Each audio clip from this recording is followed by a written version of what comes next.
Harry Thomas Burns Sr. was a Republican member of the Tennessee General Assembly for McMinn County, Tennessee. Burns became the youngest member of the state legislature when he was elected at the age of 22. He is best remembered for action taken to ratify the 19th Amendment during his first term in the legislature. Born in Mouse Creek, Burns was the oldest of 4 children of James Lafayette Burns and Feb Ensminger Burns.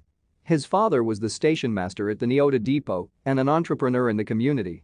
His mother worked as a teacher after her graduation from U.S. Grant Memorial University. She later ran the family farm.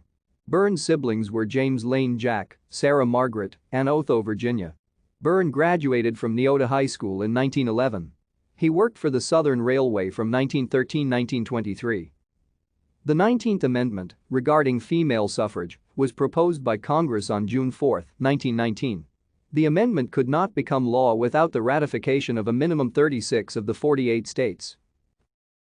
Thank you for watching. Like and subscribe if you would like to view more of our videos.